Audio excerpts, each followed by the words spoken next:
Welcome to today's video. I'm going to be showing you guys how to make incredible AI thumbnails with AI in 2026. So before I dive in, one thing I want to mention is I always love for these videos to be authentic. I'm not going to do any major editing in this one today. And so just track with me, want it to be genuine, want it to be authentic. And yeah, I put some slides together for you guys as well. So let's dive right in. I was able to finally replace my thumbnail agent. To give you guys some backstory, I hired this guy to essentially go make me thumbnails on YouTube, and everything was good for the most part. I was paying him anywhere from $30 to $60 per thumbnail. And, you know, if you do the math, if I were to get a thumbnail created every single day, that's over $900 or so in thumbnails. And so recently I was at an AI boot camp in Nashville, Tennessee. It was like 5K. And so I learned all this AI stuff and I was like, you know what? Let me use AI to make my thumbnails. And as I started going down that path, every time I messed around with ChatGPT or another tool, it's like I had to sit there for 20 minutes to really get it the way I want it to. And then I was like, how can I make this simpler? And so I came up with a prompt, and it does pretty good for the most part. But really, that's the backstory. And so in this video today, I want to show you some examples before we get into the actual how-to on some cool things AI did. So these were all made with AI. This was a thumbnail getting ahead with AI. I did an interview with Myron Golden and literally spit this one out. And then, you know, this one, how to make AI sound like you in 2026. And these pop way better than what my designer was getting to me. And guess what? Whenever I needed a thumbnail from him, I would upload my YouTube video, send it over to him, and within 2 days, he would have the thumbnail, and then I would plug it in to that spot on YouTube. And it just, between the money and the time to get the thumbnail, it just took so long. And so anyway, as you can see in these examples, I mean, I would say these are pretty cool. And so there's really two ways to kind of go about doing this, right? Way one is what I call the prompt method. All we're going to do is we're going to put a prompt into whatever AI tool you want to use. For this example, I'll be using ChatGPT, and I'll explain why in a second. And then the other way is building a thumbnail agent. And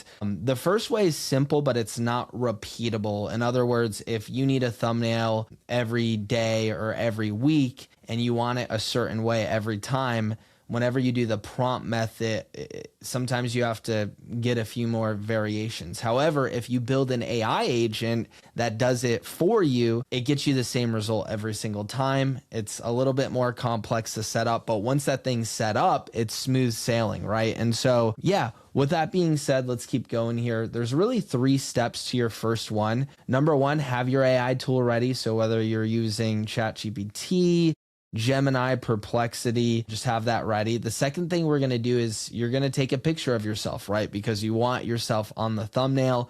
And then the third thing we're going to do is we're going to paste the prompt into GPT. Okay. So with that being said, this is the prompt we're going to go ahead and copy. You're going to want to copy this prompt word for word. And let me do that. Now that I have my prompt, what I'm going to do is I am going to open up ChatGPT, as you could see, and all I'm going to do is I'm going to put this prompt in there. I'm going to take this word out. And then in terms of video title, you could put whatever your video title is. I'm just going to put how to use AI in 2026. All right.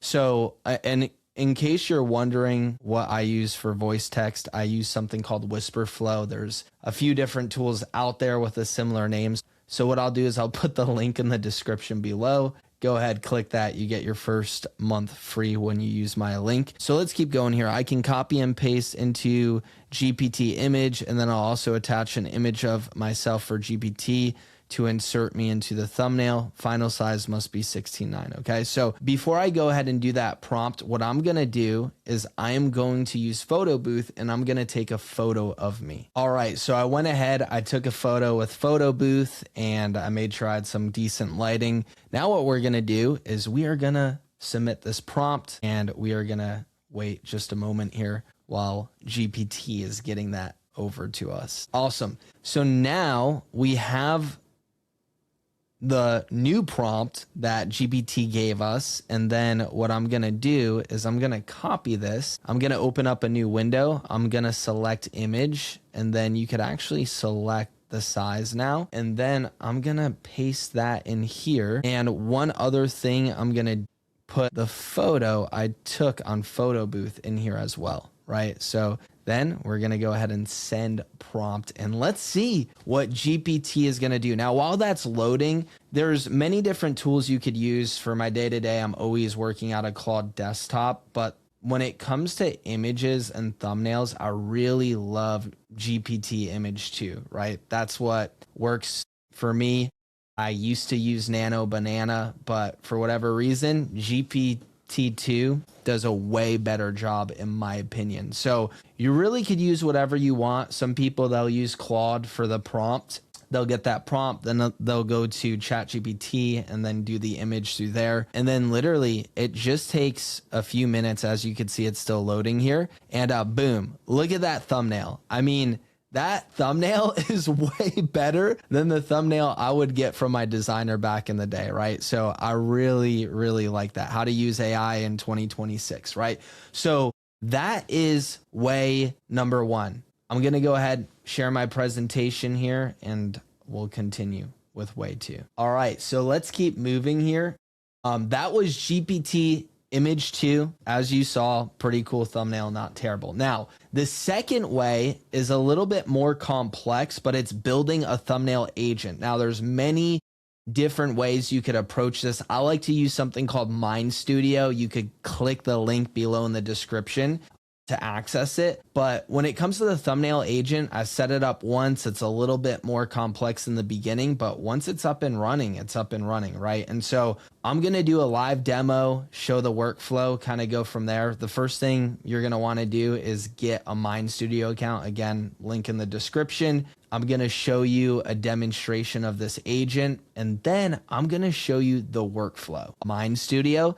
And again, it's going to ask me, what I'll do is I'll go back here and grab this, but it's going to essentially ask me for my title. So I'm going to go here, I'm going to put my title, then I'm going to upload an image of myself, right? So I'm going to grab this photo here, and it's going to take a second. Okay, cool. It's got it. Now, there's a few other things you could do. When I built this agent, I added this. You could essentially give it some sort of direction, and then you could also show an example of a thumbnail you really like, right? I'm going to leave this blank. I do recommend this is something you use with the agent just to get it close to what you want, but let's just see what it does the way we have it configured now. Now, while that's loading, essentially what's happening is it asked me a few questions. That was the user input.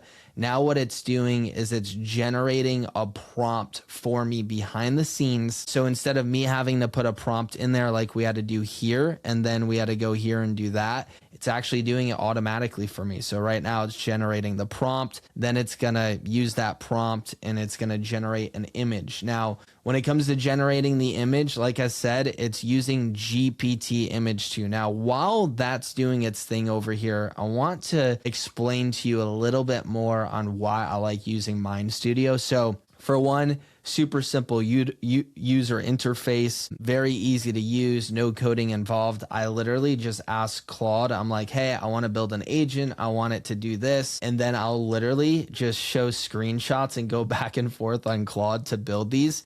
It took me maybe about an hour to 2 hours to build this agent, but now instead of always having to go back to chat, find my prompt, put it in, all I do is I just need to know the title to my YouTube video, right? So one of the things is it's going to take the info you give it, and then it's going to essentially, give a prompt for the image generator. And then I like to use Claude for the prompt. And the cool thing about Mind Studio is it could connect to any brain you want. It could connect to Perplexity, Grok, DeepSeek. There's so many more, Gemini, Flash, Nano Banana, so on and so forth. And so I like to get the prompt through Claude, and then when it comes to the image generation, I like to use GPT Image 2. Now, here's the cool thing is there's a set price every single month. At the time of this video, I think it's $20 a month. You could build as many agents as you want.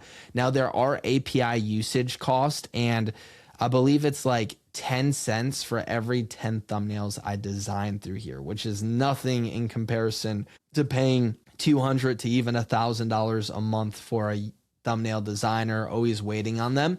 And so let's go back here and see what it designed. So as you could see, it gave me a jacket. Notice how it kept my face. One thing I like about this is it could change your clothes, but it's going to keep your face for the most part. And then, you know, it made a pretty cool image, and then it could do this over and over again. So yeah, I hope you enjoyed this video.